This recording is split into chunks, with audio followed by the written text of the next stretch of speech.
Hey, welcome back to Sports Talk. So, in the last video, I talked about the NL West top teams, and this week I'm going to be talking about the NL East top teams. As you know from my first video, I said that I'm in New York. Live in New York, so I do of course watch these teams on a regular basis. My second team actually is the Mets, which, as we know in the standings right now, they are the top team. But yes, they do have a smaller size sample, as they have had a COVID and rain delay situations and postponements. They had their first series against the Nationals postponed, which I think is going to be played later in the summer. So, just gotta wait to see how that plans out. And I think they just had their last game. They're having, yeah. Their last game was rained out. It was, as being here in New York, I experienced that it was a pretty heavy rain for about hours. So it was a good amount of hours. So it definitely rained out the game. And I honestly, there's not, yes, having a smaller sample size, you can't really have that much to watch and to discuss on how they're doing so good, mainly because they do have fewer losses than many other teams, because they have had probably about less games around there, maybe not that many. I think it was about 5 if I do the math. But hey, they are doing well. They have had some good games so far down the stretch, with many of the new additions, as Francisco Lindor as I mentioned, from the Indians. And also, I don't think Carlos Carrasco has pitched yet. Actually, no, he has. He definitely has. He's been back he fortunately survived, I think it was colon cancer, very deadly disease, and great to have him back. Strong guy. Hopefully that strength comes into the season and gives the Mets the strength that they need to be great, and hopefully get it through the season and maybe stay on top as long as possible. They do have some of the guys. It's J.D. Davis had been out for a little while. I think he's still out. Some of his hand. I think he broke his hand. But we'll just have to wait and see what happens down the road. They do, of course, have some still good players on that team. And just have to. The one main thing I want to talk about with the Mets is that I talked about in my prediction for how the Mets are going to do this season, is about our ace, Jacob deGrom, who, if he gets the run support he needs, Mets should be looking at almost flying colors with his season. But unfortunately, so far, they haven't. I think he's 0-2. Or 2-0. Which, 0-2. 2 losses. As he has not been able to get the run support he needs to win these games. He goes out there and puts up solid numbers for so many games in a row. Yes, there's pitchers that have those great games, and then they go out and then they come out the next game and they're just basically crap. They don't know how to hit when that happens. When he's out there, they just can't give him the support that he needs to get his wins, and honestly, to the playoffs. Right now, a lot of times, maybe I'm jinxing it, hopefully I am. They start off pretty strong, and of course, they do have the number 1 place in the NL East, but they do sometimes just fall off. and then they'll just be a steady, average, okay team, not doing anything great, but they just have to get through it. They have to push through it and just be great. Of course, can't really talk. The Yankees aren't doing great, but it just like they just need to get their runs up and start hitting and just get a connection that, yes, even the Yankees don't even have. But also they just need to get him the runs, and they'll do really good, and then just have the whole rest of the lineup come up and do what they need to do. Next team I'm going to talk about in second place is the Philadelphia Phillies, who has the former Yankee manager and a former shortstop, and Didi Gregorius, who, as a Yankee fan, loved Didi on the Yankees. He always had those clutch, huge hits, sometimes towering home runs. And he just he is just one of the stars on the team, along with one of their big contract guys, Bryce Harper. They both are. Bryce hasn't been so going yet, but he definitely is not slacking. He's been hitting home runs. He's been hitting just solid contact constantly, getting on base. He's just giving them the run support that they need, hitting in guys, getting RBIs, and along with the guys they put before him, as in Rhys Hoskins and Rio Muto, who of course are able to very much get on a lot. Like, a lot. So that's a main situation with them, is they actually are doing pretty solid. I see a huge potential in them this year. They do have some great pieces that they have put together. They actually do have one guy who the Yankees used to have, which actually he really showed great promise when he was with them. Unfortunately, they traded him away. I'm talking about Ronald Torres. He was on the Yankees a number of years ago. I think it was 4 years ago at this point. But that was when we had first Stanton come in, but he didn't really play. That was actually a pretty good year for the Yankees, but unfortunately they did give Torres away to the Houston Astros, which of course we all have our bad blood with them. But I did like that pickup that they had, because he's like that type of player that gets stuck in the minors, and a lot of times now teams are not so they are definitely focused on the small hits, but like you get the guy to get on, you get another guy on, that's 3 hits, right? That's 3 runs right there that you have.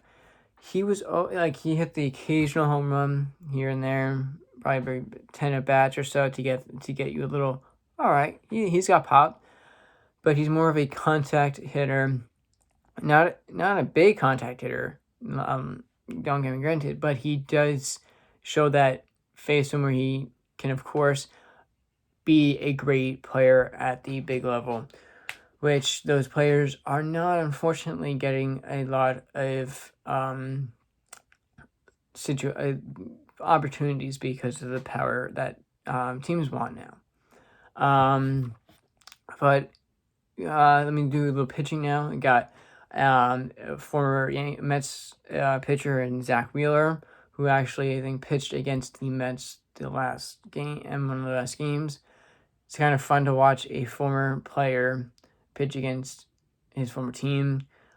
See how since he basically knows the team in a way, it's just fun to see how they can just execute their pitches and see how well it all plans out, and just see what happens. I got another guy from Tampa, which is Matt Moore. He's another solid player.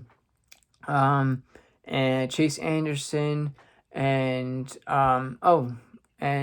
we have Gene Segura, who is actually, he's not a well-known player, but if you watch him enough, you can absolutely see that he can be a big time player in very clutch situations. He's kind of in the shadow of the big, I'm going to call it the big three for the Phillies. Reese, Muto, and Harper. Segura's kind of like a background guy, but definitely has the stuff to be a big time player in big situations, playoff situations, World Series situations.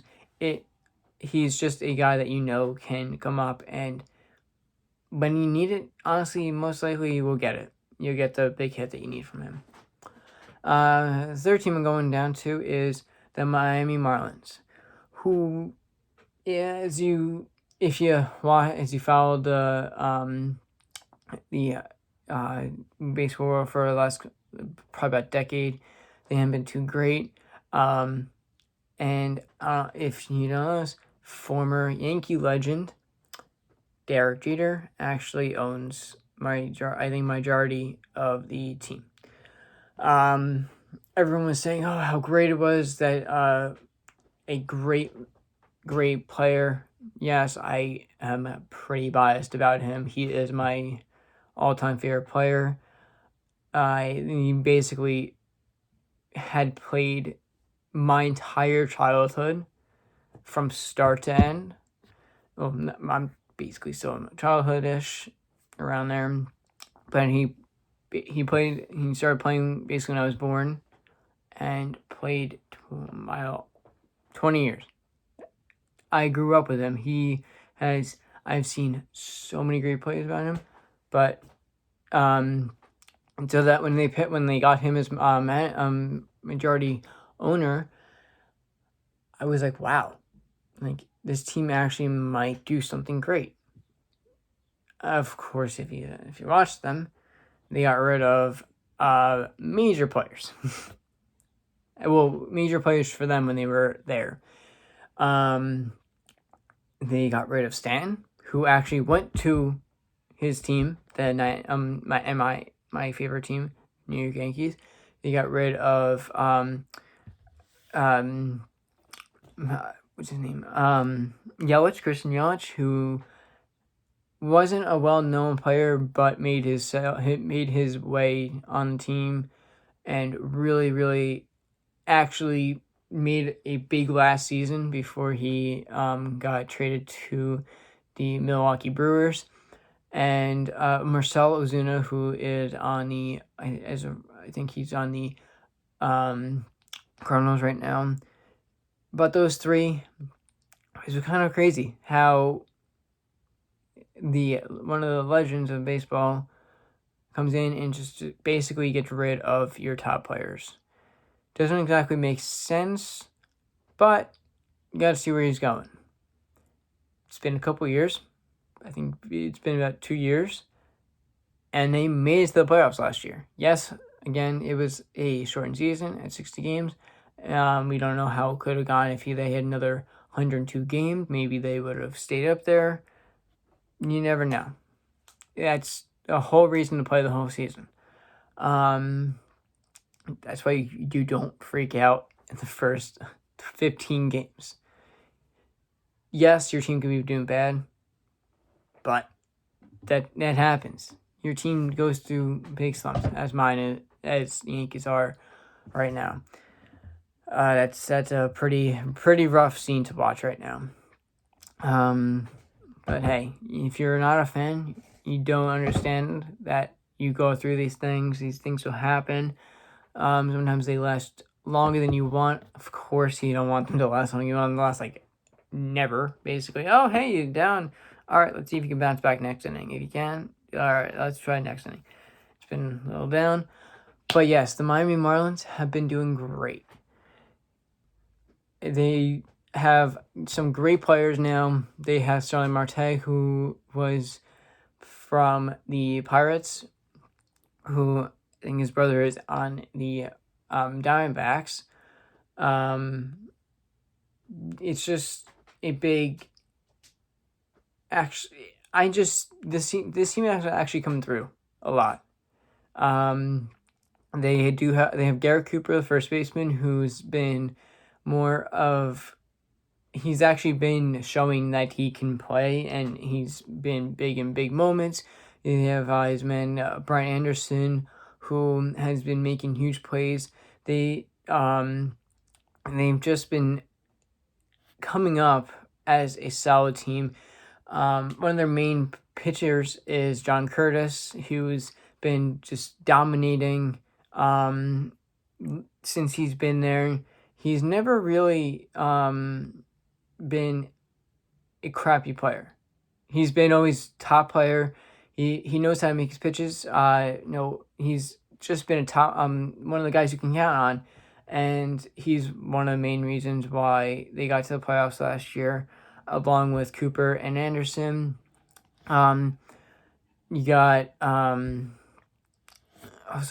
This team is just coming through. There's not many players who are so big yet on this team. That happens. You can have just some minor. It happened years ago with the Yankees, where there were so many, like more than half the players were from the minors. They were killing it. That's actually what the Yankees should probably do again. They bring all their minor league players, even though yes, there's a lot of them that aren't playing anymore because of COVID, and they got rid of the levels. But hey, maybe the Yankees should do that. But yeah, a lot of these players are very not well known yet, but they are, of course, making it because they got to the second round of the playoffs last year. And it's just, they're just going to be and again, they're the top. But again, as I said, you don't know what's going to happen throughout the year. And it's just a wait and see game, and determines how you're going to be throughout the game, throughout the season. And now to see if they make any pickups. If they do, a lot of teams that don't see any situations that's wrong, they don't really make any. But maybe they will, maybe they won't, and just have to wait and see how this young Miami Marlins team ends up playing. And it's just gonna be I can't wait for the rest of the year, as I'm always gonna say. It's 162 games of craziness, and I wish our teams luck, and hopefully your teams are having a good season. If not, hopefully they turn around soon. And yeah, that's it for me. If you want to like, comment, subscribe, and I'll see you on the next video. See you, and thank you for coming.